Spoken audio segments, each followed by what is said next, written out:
Hi and welcome na naman sa isang bagong episode ng Trying Hard with Lyqa podcast. Again, the goal dito is for us to admit na mga trying hard people tayo and there's nothing to be ashamed of pagdating sa title na yan. And today is going to be a really special episode. Basically, I made a wish list of the people na gusto ko sana i-guest sa podcast na ito. Hopefully next year, pero this came earlier than I expected. You will be listening to me fangirl for the next 20 to 30 minutes because yung person that we are going to be having today is someone na I'm privileged to call my mentor, someone who taught me inside and outside of the classroom. And if Team Lyqa member ka na for a long time, you probably already heard stories about her, pero never pa kami nagkasama sa isang video talaga. And this is such an honor to be with her today. I will let her introduce herself more later, but just know this is someone na willing ako to sit by her feet for hours on end. And I will treasure this episode talaga. So please join me in welcoming the one and only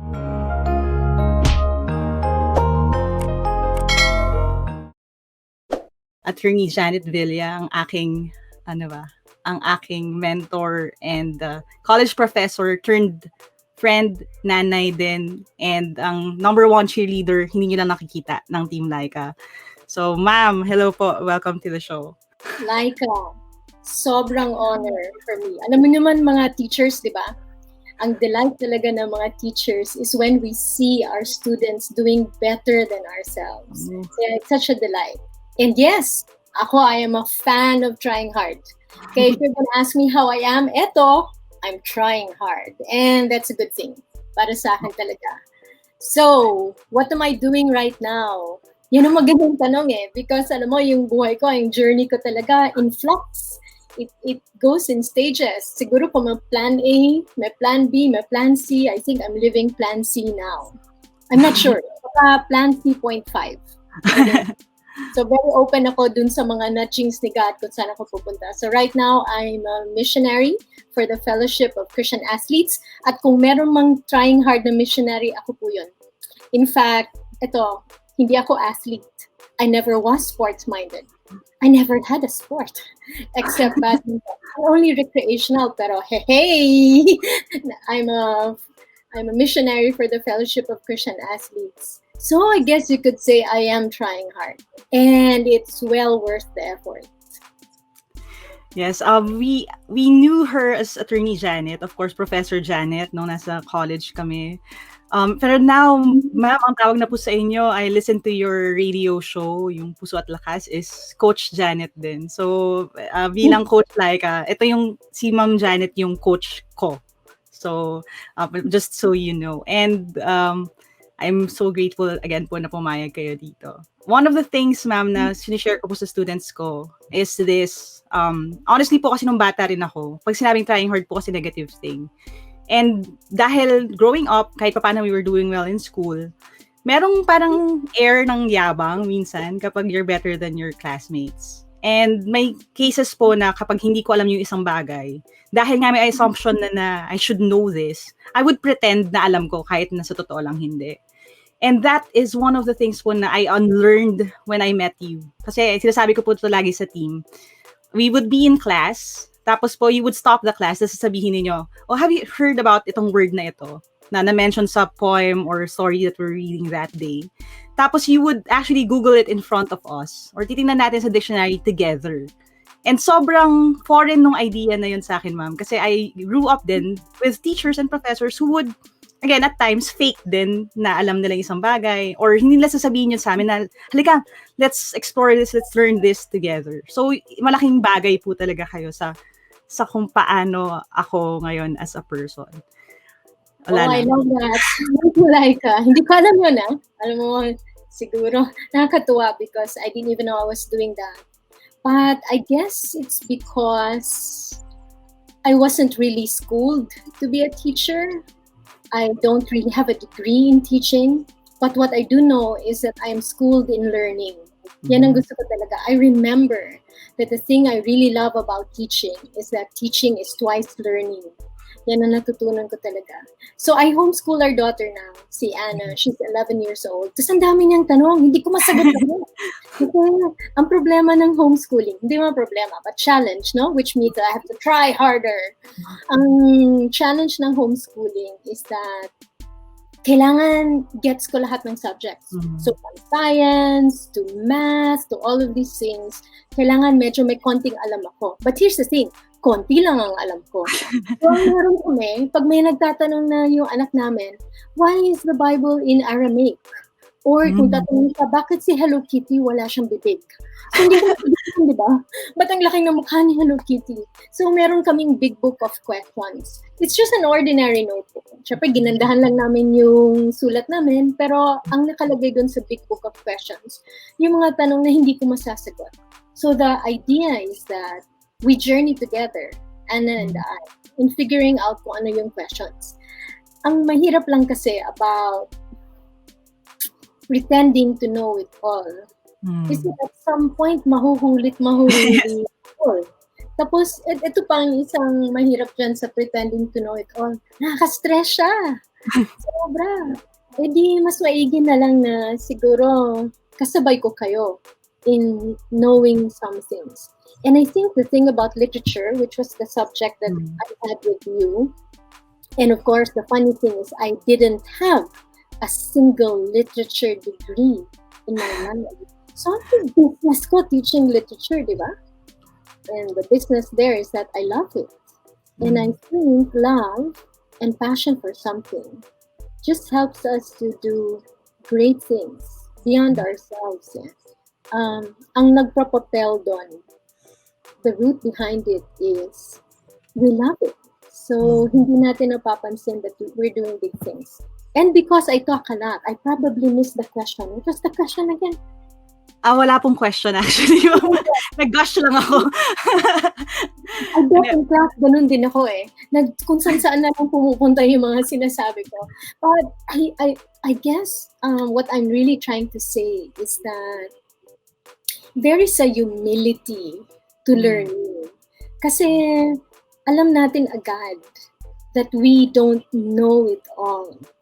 So even teachers, siguro ilang ligo lang ang lamang ng mga teachers sa atin eh. And because we spend time. So here's the thing, alam siguro to ng mga teachers eh, and I'm sure you know this, Lyqa, that for an hour's class, we probably spend at least 3 hours preparing. Yes. So, ano lang ang lamang ko sa mga students? I spent more time in it. And there's also another thing I learned so much. Kasi, ang weakness ko is math. And so, hindi yan yung strengths ko, ano? But I realize, even when I say that, there's something wrong na sinabi ko yun. So, yun, na-pick up ng daughter ko yun. Siguro, hindi ko man siya sinabi, pero behavior like that is caught, even if I do not teach it, na-pick up na yun.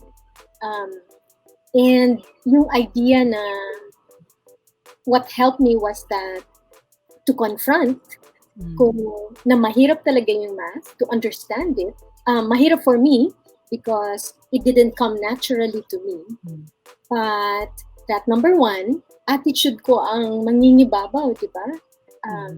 So that what would probably take a person an hour to understand, sa akin 3 hours. Ngayon, I just have to put those 3 hours. So what I lack in ability, I'll make up for in effort. Ganun ang gagawin ko. And I learned that, I didn't even know that I learned that until, I was teaching my daughter math. Kasi nakita ko talaga yung lahat ng inadequacies ko as a teacher and as a learner. Nakuha ko siya when I was homeschooling. And I'm more careful. And I think that's a gift, no? I'm more, from the Lord. I'm more careful because alam kong pinapanood ako ng anak ko and that my attitude will be picked up by my child. My words might be different. So, ang makukuha niya, yung actions ko. May disjoint pa nga siguro minsan eh. Kung iba yung sasabihin ko, tapos iba din yung actions ko. So, I think it's a gift that I have a child looking at me right now. It might be stressful for some, or it might be pressure for some, but I choose to look at it as a gift. Kasi mas careful ako. And the question, I guess, is always, how do I become a better person because of this? Palagi siyang ganun. Mahirap, but we try. Yes.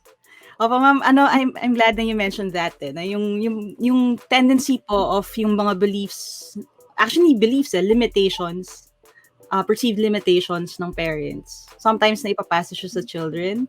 Kasi may mga students po ako, same thing din sa math. And actually, kahit anong subject naman po, they would say na buong lahi namin daw, ma'am, mahina sa math eh. Ang tatay ko po, nung nag-uwi ako ng Palakol, or ng 70, sabi niya, okay lang yan kasi anak, ganyan din yung grades ko nung bata ako. Yung lolo mo, ganun din. So, buong lahi natin, mahina sa math.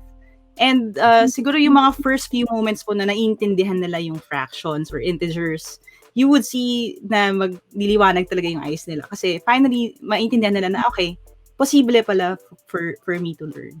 So, yung mga perceived limitations po na yan, yun talaga yung nagiging problema. And honestly, sa akin din, ma'am, sa pagiging student niyo po, like again, I learned a lot from you. Hindi lang po sa vocabulary, sa ibig sabihin ng rotund, na alam din ng mga estudyante ko kasi hanggang ngayon ginagamit ko yung example, na embedded din sa mga stories. But yung idea lang po na even if yung English proficiency namin is nasa iba-ibang levels, and again, hindi naman po ako sobrang galing din pagdating doon, na if we open ourselves up sa possibilidad na we're learning every session, we would really grow. So, again, thank you po sa lahat. Di ko talaga alam kung paano ko i-structure. Meron po akong actually, ma'am, meron akong list ng maraming questions, pero hindi ko alam kung paano ibaba to. So, una na lang po siguro kasi sinisiko na rin ako ng aking editor. Let's dive into this. Ito pa, we ask every guest that comes on the show naman. Can you call yourself a try-hard? Or sa Tagalog po, trying hard din po ba kayo? Yes. Para lang on camera. Let me tell you why. Let me tell you why, I think. Actually, ang totoo niyan sa try-hard na yan,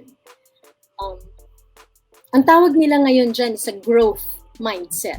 That's what they call it. It's a nice term. It's a nicer term than try-hard. And terms are very powerful. Words are very powerful. Okay, let me tell you, our daughter, Anna, we adopted her when she was 10 months old. Oh, we love her like crazy. She's wonderful. Very early on, tinatawag namin siya talaga as adopted. We told her, ampon siya. We tried to take the stigma out of those terms. Na ampon, or kasi alam niyo naman, di ba, pag nanonood tayo ng mga sine, ampon ka lang, yung ganun. So I had to get her to understand that yung word na ampon will have no power over her. Right? So that's one. The other thing, so yung word na try hard, I like hard. You know why? So I know I like hard because here's the thing. For some reason, my parents groomed me up to be a lawyer. Yun talaga ang plan nila. And I grew up thinking na, siguro yan ang gusto ko. Kasi yan ang gusto nila. So my mother, when she would give me a bath, I was about 3-4 years old. Sasabihin na talaga. In her mind kasi, my mother, she had a very simple dream for me. Para sa kanya, sa probinsya pa to, sa Cebu, in the far north, ang bahay kasi ng judge, yun yung, what's the term? See, this is a literature professor not knowing what landmark. So, landmark siya. Sinasabi mo, yung bahay ni Judge Yap, kanang ka, ganito. So, landmark siya. Kasi, tapos, sa mind ng mother ko, yung judge, nagtatrabaho sa umaga lang. So, kasi yun lang yung nag-a-appear siya sa court. So, batang-bata pa ako, sinasabi ng mama ko, you will be a judge. So, syempre, words are powerful. So, pumasok yun sa mind ko. And here's the thing. When I was and I thought all my life I wanted to be. I watched all the requisite TV series when I was young. And I thought, yeah, I wanted to be. I had all the gifts, quote unquote. So, I could speak, I could talk, I could write. Okay yan, ito na siguro yun. But I went to law school and my heart just died. I was doing so well. I was number 3 in my class. So, ibig sabihin, kung galing lang, andun na siya. But my heart wasn't in it. But I thought maybe it was just school. So I tried. When I say I tried, it was because when my heart was not in it, everything was just more difficult. It was just so hard. But I did. And inisip ko talaga, my goal was I'll do this for my mother and my father. And so I did. I did so well that I got accepted into a law firm. I was courted left and right. I got accepted into a law firm that accepted only the top 20 of UP and Ateneo. Wow. Because I tried. Ganun ang effect ng trying hard, even if your heart is not in it. So I thought that maybe I was sad kasi it was law school. I was thinking, baka naman sa trabaho, iba na siya. So, I went to the most difficult law firm there ever was. Nagba-bottleneck doon ng promotion kasi lahat magagaling top 20 yung kasama mo sa UP. Ang nasa fiber nila, nasa dugo nila is that if you're not good, I'm gonna bump you out in the promotion. Ganun talaga. Ito sa a rat race. The thing with the rat race is that kahit mananalo ka, you're still a rat. And I tried. I really did. You know what? In our batch, I was voted most likely to succeed. Now, the reason why they had such voting was because every year nawawalan kami ng mga tao.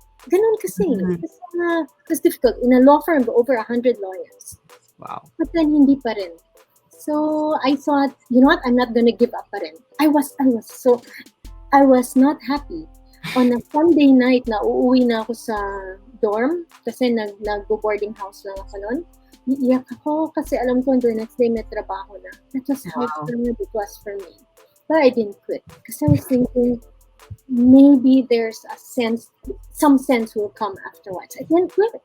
But what I did was to move to a smaller law firm where they treated their lawyers like family. I was thinking maybe it's in the environment. And you know what? It was a wonderful law firm. They were wonderful people, but hindi pa rin. So I woke up one day and after 8 years, 7 years pala in law practice, before I was going to be promoted to partner, I knew that life is too short to be doing something you're not passionate about. But I did try. So kung sabihin nyo na trying hard ako, I did. I spent 4 years in law school. I took the bar exams. I spent 7 years in practice. Nobody can ever say that I didn't try. Now, some people will say, was it not a waste of time? Sayang naman all those time. But you know what? I asked that myself once. And then, na-realize ko, naalala nyo ba yung Aesop's fable na merong isang crow and there was a pitcher of water but the water level was so low. So what this brilliant crow did was to just drop a stone at a time until finally umangat na yung level ng water. Now, feeling ko, parang ganon. Parang ganon yung nangyari sa akin. Para siyang bato. I tell you, what did those, I don't know, maybe 12 years of my life, what did those contribute to my life? I'm thinking maybe it contributed resiliency. Maybe it made me a stronger person. There's no maybe about it. I know I'm stronger because of that. I've known people who are amazing in that journey, people who were not. And every one of those, may factor talaga siya. May input sa buhay ko yun eh. Now, the strength I think that I gained from those 12 years was to be able to say, yes, I will allow you to affect my life. Or no, I will not allow you to affect my life. And definitely one thing, walang regret because I did the best I possibly could. And even now, all that I have learned as a lawyer, may purpose naman siya. It has served me well, given me enough money. There's a lot of money there. Given me a network, given me friends in a community. So meron talagang ganun. So, because I felt that life was too short to be doing something you're not passionate about, I went into writing. So, ito na. My background kasi in economics, walang literature, walang writing. My background was in law, walang literature, walang writing. I just know I wanted to write. And I had no idea. If you're thinking, I had no idea if I know how to write. And if you're thinking, maybe because I had supportive parents, I did. When I left the law, my mother, she was she had been a public school teacher all her life for 6 children. Ang hirap talaga ng life ni mama. And then there were 2 things I wanted to do. One was to write. And para sa kanya, that was so self-indulgent. Kasi saying, gusto mo magsulat, magtrabaho ka pa rin, yumaman ka, dahil yun naman ang dreams ng mga parents natin, yumaman ka, then you write on weekends. So, compromise. And second is that I wanted to be a teacher. She didn't want me to make the same sacrifices she did as a public school teacher. Nagbebenta siya ng lipstick, nagbebenta siya ng chinelas, nagbebenta siya ng hamon, all these things to make life easy for us 6 children. She didn't want me to make the same sacrifices. But here's the thing, passion is about sacrifice. It is when you bleed, when you tip over, that's when you come alive. So I felt like these are the things I wanted to do. And when I was young, when I started writing, I remember I was in 4th grade.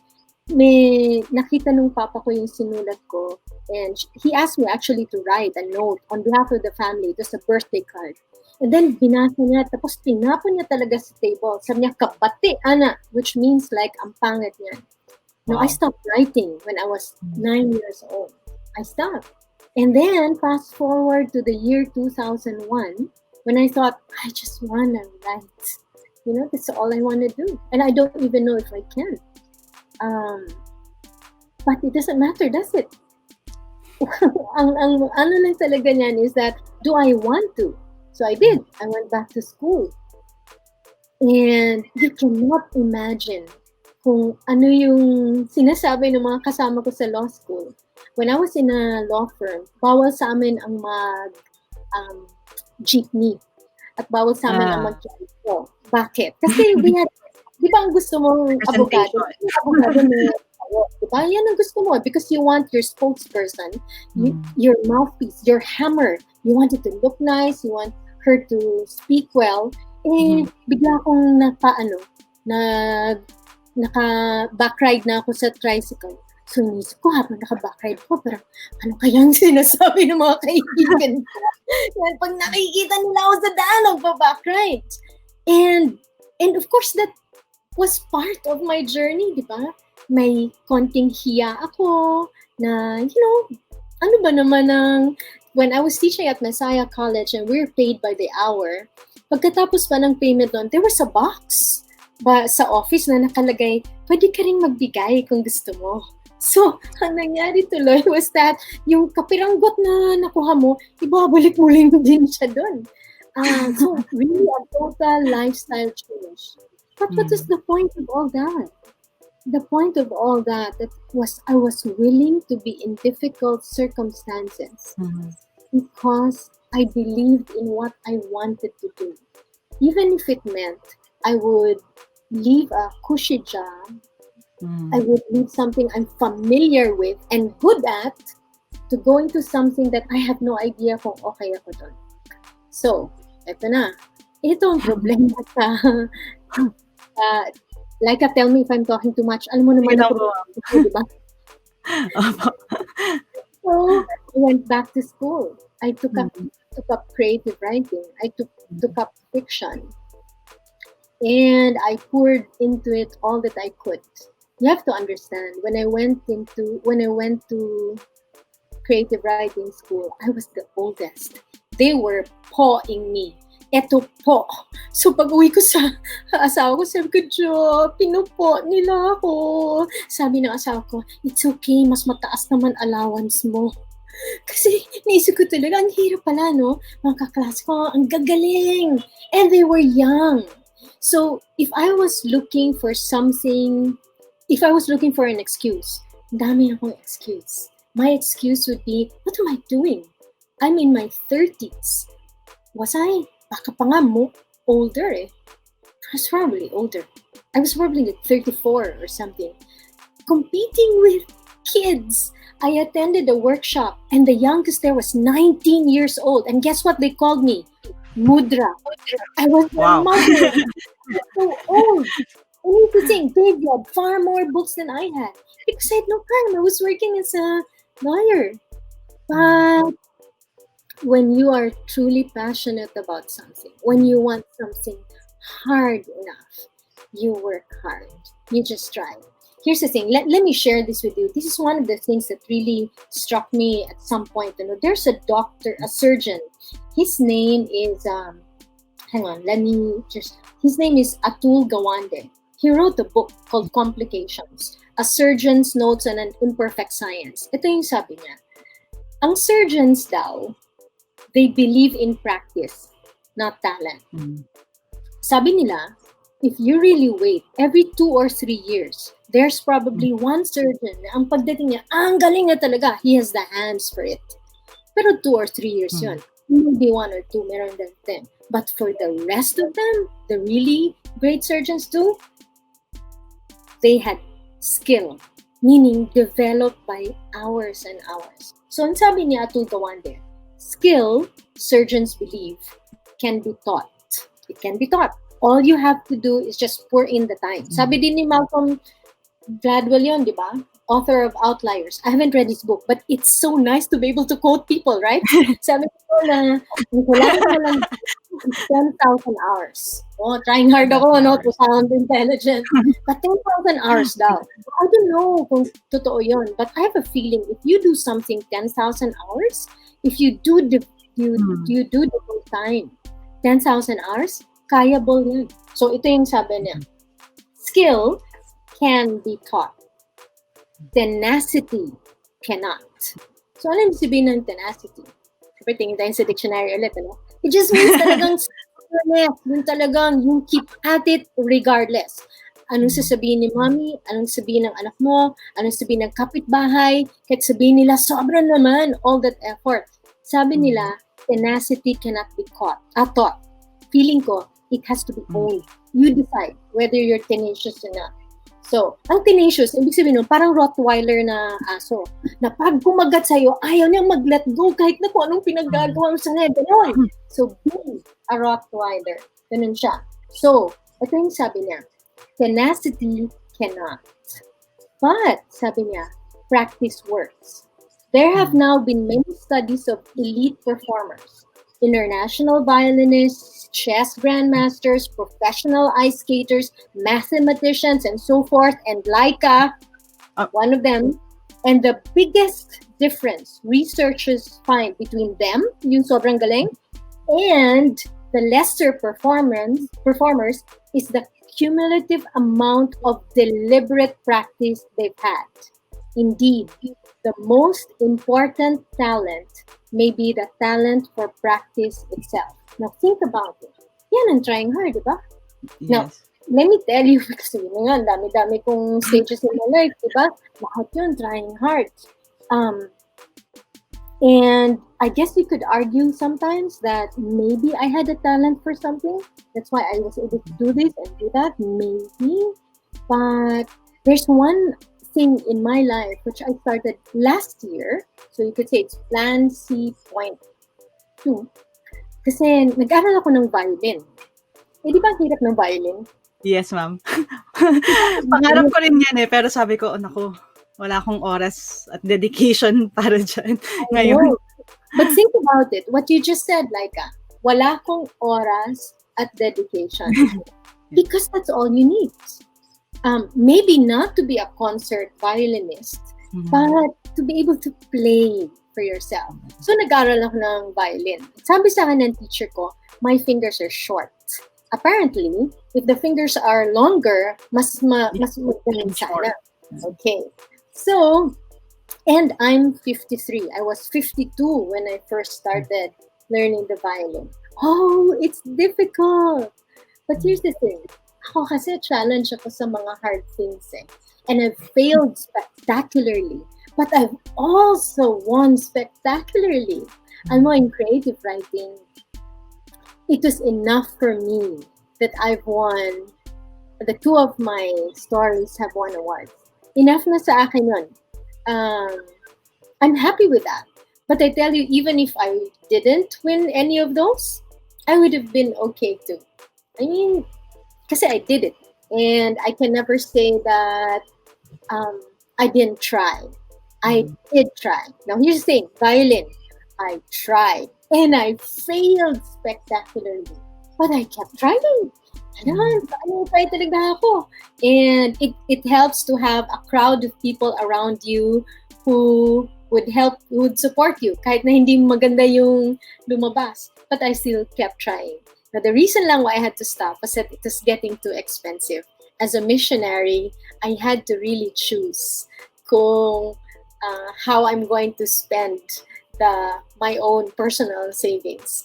But it got too expensive, but my violin is still there and I hope to still pick it up. Kasi hindi ako naniniwala dun sa short fingers. Ang ginawa ko, I just Googled and looked for people who would give me advice on how they can play with short fingers. And of course, syempre, yesterday I was walking in UP, so ito yung ginagawa ko kasi na-exercise ko din yung fingers because they don't have the same range of motion as they used to have. So I'm getting older too. Pero here's the thing about getting older, and here's the thing also about not having the right length of fingers for the violin. They're constraints. Ang sabi ng iba is that if there's a solution, that's a problem. If there's no solution, that's a constraint. Now, my thinking is that if it's a constraint, then I will have to learn to live with the constraint. Kasi hindi ko siya masolve. Hindi ko pwedeng pahabain yung aking fingers. So I will live with those constraints. And here's where Kermit the Frog comes in. Diba? Meron siyang wisdom. Sabi ni Kermit the Frog, take what you have and fly with it. So, what I did was that I have all these constraints and I learned a few pieces that enough for me na those are the pieces that I like in violin and I'm fine with that. Will I go back to violin? Maybe. Who knows? If I have money, I will go back to lessons. And then, what did I do also? Last year, my brother himself told me, I didn't know you could do that. Sabi ng brother ko. But, well, you know what? I've heard that so often from many people. I didn't know you could do that. Yan ang sinasabi nila. So last year, I took up watercolor. Siyempre, hanapin ko yung pinakamahirap na medium, di ba?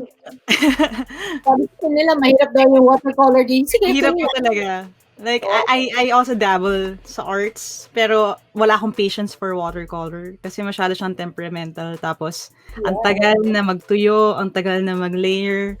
Kaya acrylic type of girl ako. Kaya mad respect sa mga watercolor artists. Ang maganda sa acrylic is that you can cover mistakes, right? If you wish to cover the entire, but not with watercolor. With watercolor, ang bilis matuyo ng tubig. Pag natuyo na, that's it.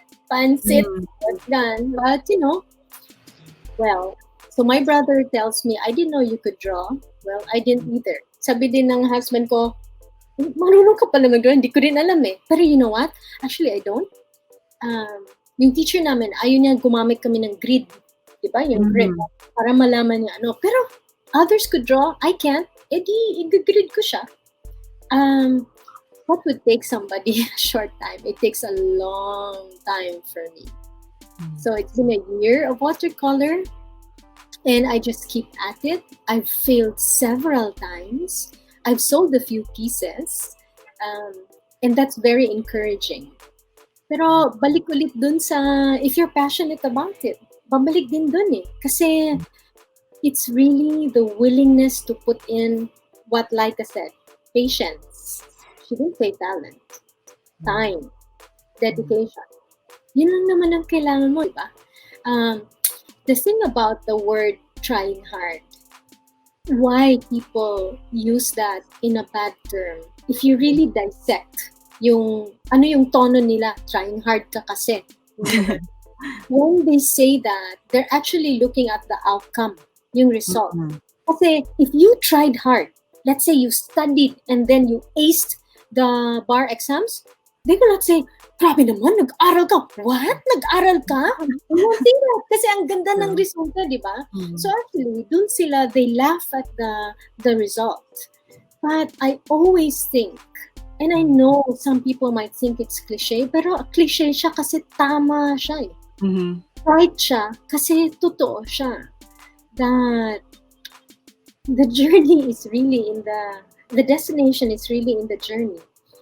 Nowadays, there some, and I know this is typecasting, stereotyping, and talking generally. So um, I know in many sense that's not true. But when they say that the younger generation has no patience, I think maybe that is because um, the younger people want things fast. This is the thumb generation. Everything has to be 3-in-1, instant, microwavable, instant mommy kind of generation.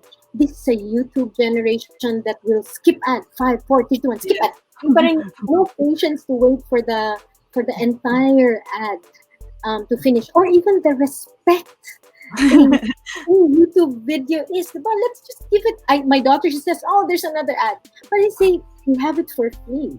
So it really is a mindset. So the thing about drudgery and boredom, and I think they're good things to have.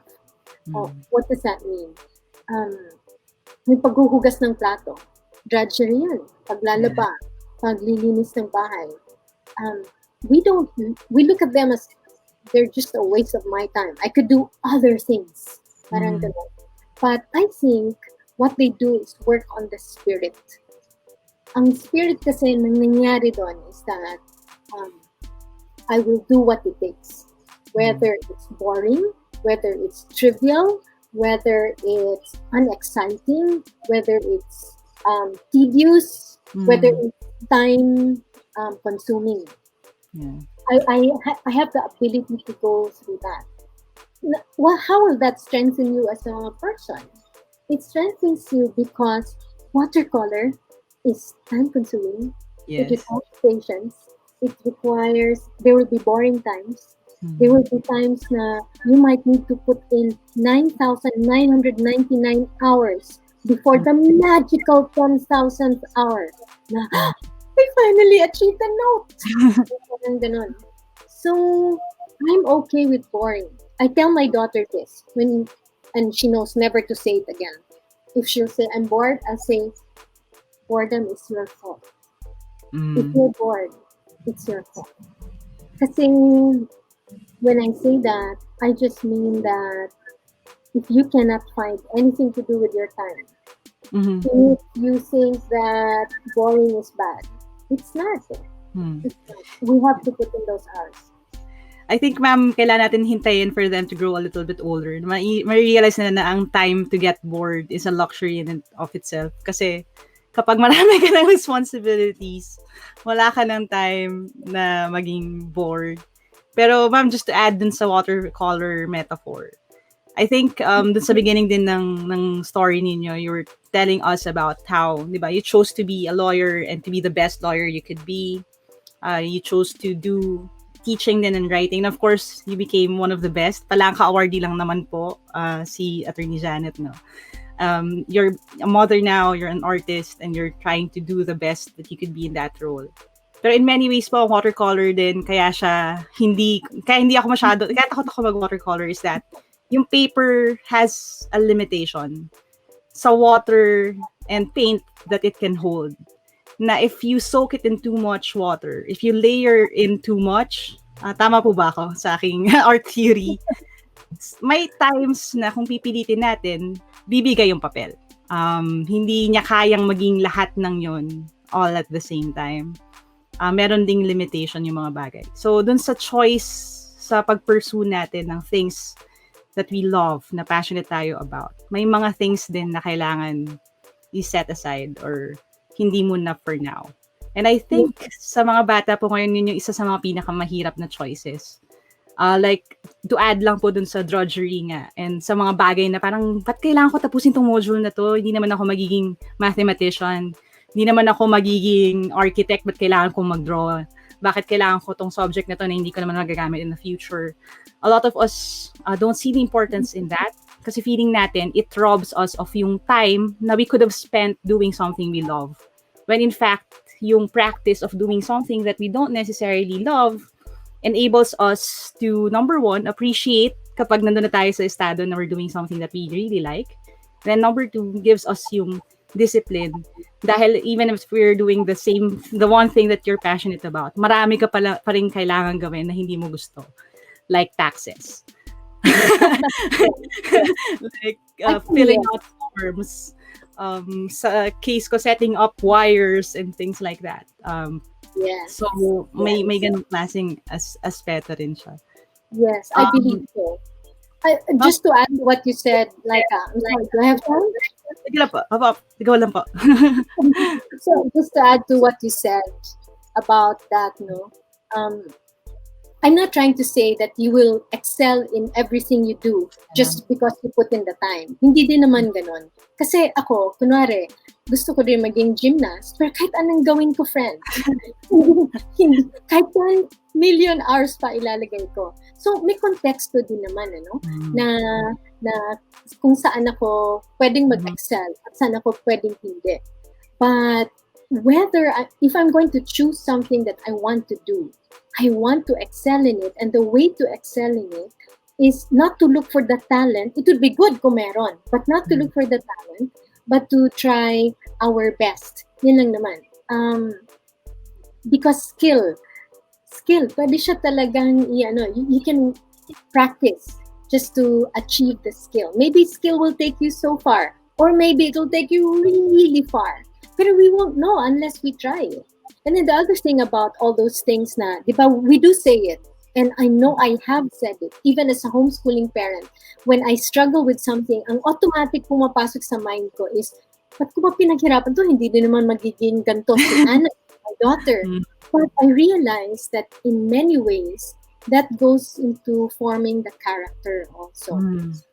We do difficult things, we do boring things, we do tedious things. Parang gift wrapping, di ba? We go through wrapping gifts because they know they're necessary. It might not be the most exciting thing to you, but we do it anyway. Because meron tayong hinahanap na outcome. And we know why. So I guess part of helping ourselves is knowing the why. Know the why. Yes. Why are we struggling with this or that area? Ma'am, ano po?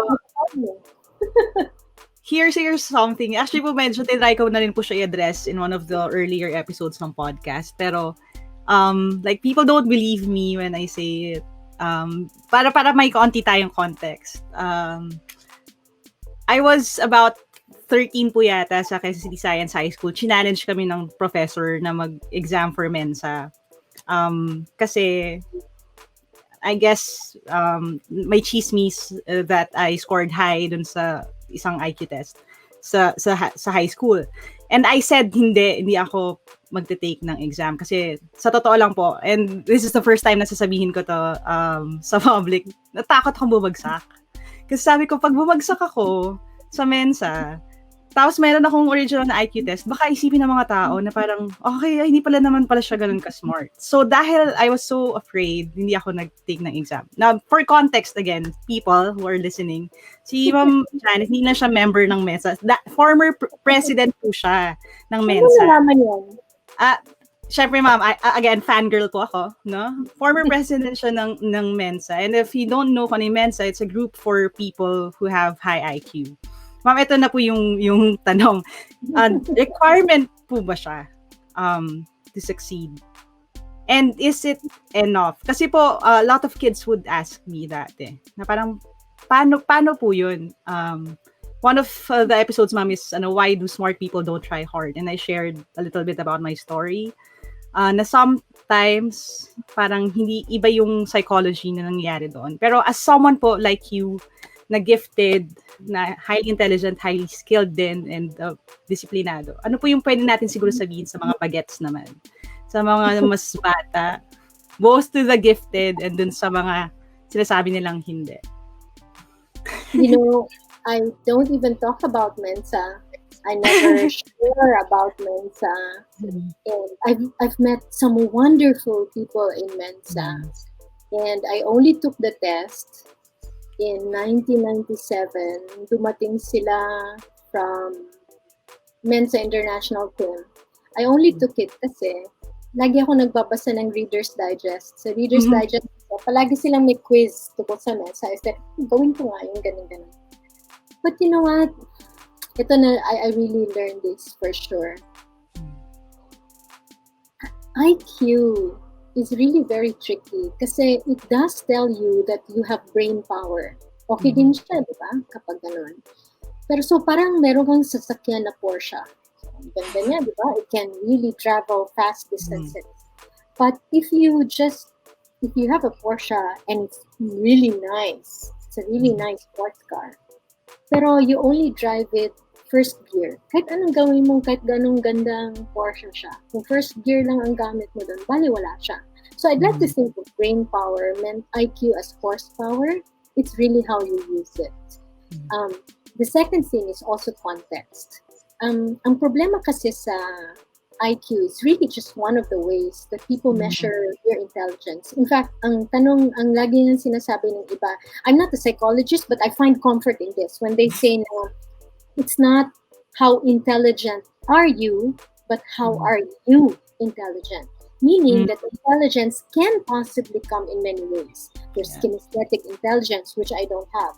Wala eh. Hindi ako gifted that way. But the idea of being gifted also, there's a part of me that rebels against that kasi it's almost like saying that you are destined for only this. Yes. And that's a form of a limitation. Parang, so kung wala kang perfect pitch na tenga, hindi ka pwedeng magaling sa piano kasi or sa violin kasi violin walang frets eh. Hahanapin mo talaga yung tono, walang tipong dito ka pumunta yung fingers mo. Ganun. So the thing about IQ, when we put too much time thinking about IQ, is that number one, either you feel superior because you have a high IQ, or second, you feel limited ka sa mga choices because sa tingin mo, mas mababa yung IQ mo. And there have been so many wrong ideas about IQ. And one of the things there is that I think we put too much emphasis on IQ because may measurement kasi sa school yung academic success natin. So, there are truly some people, they just read something and tapos ang galing, kuha kagad nila. And ang china-champion kasi sa school, dahil sa sobrang dami din ng mga students, and the teachers don't have time for one-on-one, how to make a person come truly alive. And find out for this student kung paano siya mag-level up dito sa area na to, pero magaling siya sa area na to, and how to apply the strengths that she or he has here and use it in an area, let's say like physics. Kung paano niya maintindihan kung ba't yung langaw hindi tumatama sa loob ng bus, hindi tumatama sa di ba? Things like that. But they don't have time. So the most that they could do is just have one way to measure. So standardized testing. Yes.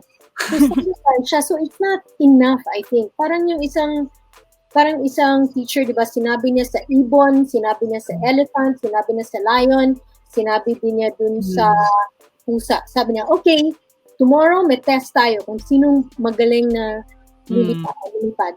Mga ganun. Trying hard din ako mag-Tagalog kasi Bisaya ako. Some grammatical errors there. But it's just like saying to have one sort of test like IQ and make that the one all and be all. So hindi. So since I was given by the Lord a high IQ, let me tell you that IQ has nothing to do with my violin. IQ had nothing to do with my creative writing. And IQ had nothing to do with watercolor. I failed in some. I did well in others. Hindi pala siya Palangka Awards, pero some kind of awards din siya. But, it's there. And if you think, guys, na nakikinig ka Team Lyqa, if you think that an award is what we should be shooting for, it's going to make life difficult. Kasi to try hard is difficult enough, but we do it anyway, right? But if your why, what is your why? If your why is going to be because I'm going to be a concert violinist, because I want to win this award, which are good, I think, results, but you might get disappointed Yeah.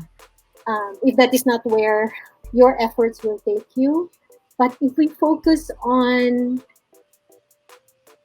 hindi rin celebrating the effort what am I saying? I think I just find great joy in doing excellently at whatever it is I'm trying to do. So you can never say I didn't try my absolute best when I did violin. There's a movie called A League of Her Own, A League of Their Own. Favorite ko rin yan, ma'am. It, Madonna. nandun si Madonna, Tom Hanks, nandun si Rosie O'Donnell, nandun si Gina Davis. Anyway, there was a time that Gina Davis was the pitcher in a women's baseball game. So, nag-quit siya. Sabi ni Tom Hanks, who was the manager or the coach, lumapit sa kanya, why did you quit? Tapos sinabi ni Gina Davis, it just got too hard. Tapos sabi ni Tom Hanks, but the heart makes it worthwhile. So we don't, if you wash your dishes and it's easy to do, you don't say, look, ang galing-galing ko mag-wash. We celebrate our effort kasi what we do is difficult. Mahirap siya eh. Kaya it's worth doing well. It's worth doing well because it's difficult. So my challenge always is, don't be afraid of difficult. Don't. You keep doing something, and even if you fail spectacularly, something in you still expands. Yung character, yung never say die, yung I will not quit. And then afterwards, when you really did fail spectacularly, like I did, and spent so much money on violin, and I have a nice violin, so it's still a part of you na parang, I did it, I did it. So it's not just one of those things that you tick off because it's a bucket list. It's a thing like parang, I did it, so what's next? Just continue challenging yourself and don't be afraid to try hard because the hard makes it worthwhile. Really that. Yeah. Like you said kanina, ma'am, di ba? Yung challenge to find something that makes you feel alive then. Sometimes that feeling comes with knowing na I tried to do something really difficult. Yung nga po, I failed miserably. Pero hey, I survived. I'm still here. And yung experience na yun, minsan ng failure, and sa experience ko rin, very true to me, it keeps you going sa susunod eh. Kasi you understand na, okay, may risk din to. I probably will also fail. Pero guess what? Na-survive ko yung dati. Yeah. Probably masasurvive ko rin ito. Yeah. Actually, that same character, that same strength will help us when a marriage is about to fail. It's the same strength eh. Same lang, di ba? Try yun being kasi tayo, tatlo, di ba? Mind, body, spirit. So kung na-exercise natin yung muscle sa mind, na we will not give up, it's the same thing that you will apply when your daughter fails you at some point. Said something bad to you. When your marriage fails, when a relationship is not going well, when the business is not going well, dun din yun eh. Saan pa hugot nun? It's the same hugot. So, I guess what I'm trying to say, ang relationship ng violin tsaka business is that it will take the same strength, it will take the same character from you. It's the same hugot. It's the same hugot when you go do the laundry even if you don't feel like it. It's the same hugot that makes you wait patiently for an YouTube ad to finish. It's the same. So, different lang yung circumstances, but it's the same you. So, there. It's the same you. Yeah. Ano po I think there's a need then for us to celebrate yung pagiging honorable ng consistency and ng hard work sa different na metric kaysa dun sa pagiging sensational nung virality ng mga bagay at saka yung being on the top of the list, top ng class mo. I think may room pa for growth pagdating sa ganyan, lalo na in our culture And I guess with the situation nga po of limited opportunities and the reality of that in the Philippines, like we look at the top students as, okay, let's invest all our energy dito kasi we have limited resources. Pero I'm not giving up hope na darating yung time for that. And kahit pa paano, this little episode hopefully makes parang tiny drop lang siya dun sa progress na yun. Now we own up to the discipline, the painful mastering ng mundane and how it plays dun sa pinakamalaking concerto ng life. Yeah. Again, thank you, ma'am, for agreeing to be here. Honestly, again, sana first of many, mama, manghihingi uli ako ng oras. Kasi marami pang kailangan pag-usapan. And thank you for making me and my soul come alive sa conversation na ito. I love learning from you. Last na po, quick question lang. Sa dami po na sinubukan nyo in life, yung violin, I didn't know about that. Yung watercolor, alam ko. Meron pa po bang something else that you still want to try? Light question lang naman po siya. Maybe stand-up comedy. I think I want to go back to diving. I used to dive. I'm deathly afraid of water. Alam mo, sa sobrang takot ako sa tubig. I cannot face the shower na nakaharap sa tubig. Wow, okay. Ako rin po. I turn around. I cannot drink water tuloy-tuloy kasi feeling ko I will drown. But because of that, and because I really, despite that pala, and because I really love the sea, I took up diving years ago. Hirap na hirap ako. So, in fact, I have panic attacks about diving. Nasa aeroplano ako. And then I would actually, and then I would think about diving na I would drown. But guess what? I've done over 100 dives. Wow. In some of those dives, I literally had to hold on to a dive master. Sabi nung dive master, you stick to me like Velcro. Ako talaga, yes! And then I stopped because I thought I was too old already. And then my daughter, si Anna, sabi niya, but ayaw mong bumalik. So I'm out of shape. I don't know how it's gonna happen. But, you know, when you have a daughter who's watching you, na-realize ko na, if I say I'm too old, she's going to remember that. Maybe not in her mind, pero in her spirit. She's going to say, when you grow old pala, cap pala siya. So, that's one thing I want to do. It's been years, more than a decade. I don't even know if I can go back, but it's worth it, no? So, maybe. Yan ang gusto ko mangyari. Let's see. Yes, ma'am. Subukan po natin kasi I have a friend who's a dive master. Kinukulit niya ako ever since. Kaya lang, same po, takot ako sa tubig. Ganon din po ako maligo. I turn my head or nakatalikod ako. Or I start with my body muna. Tapos mabilis lang yung hilamos. Kasi takot din ako sa water. But there's something in diving, there's one thing that will help you also. Ganda siya. When you're panicking underwater, you stop, breathe, think, and act. Stop, breathe, think, and act. That is mindfulness. You do that whenever you're scared. You stop, think, breathe, and act. Yeah. Hanggang dulo, meron pa ring takeaway. So, thank you po uli, ma'am. And please, let us know po kung saan namin kayo po pwedeng makatch. Ako po, binabantayan ko kasi yung show ninyo whenever I get the chance. Maybe you can tell us about that din po. Okay. So, syempre, ako alam sa sports, diba? Angas ang kailangan, mga kapatid. Angas! Try hard lang. So, my husband and I will have a sports radio show on DZAS 702. It's called Puso at Lakas Sports sa Pinas. He's the Lakas, I'm the Puso. So, watch it. It's on Saturdays at 5 p.m. Okay, so everyone's listening, ilalagay din natin sa show notes yung links to those Facebook pages where you can catch that show. And ma'am, marami po uling salamat sa oras today, and thank you for the conversation. Good enough, I think, for a whole month of ruminating yung mga pinag-usapan natin ngayon. Thank you for sharing your story. And again, sana po first of many. Salamat po ng marami, and thank you po for being my teacher, not just sa loob ng classroom, not just sa literature, but more importantly sa toong buhay. So, let's keep trying hard. Mga try hard. Ayan ha, na-meet nyo na yan si yung EJ finally. So, thank you po ulit for your time.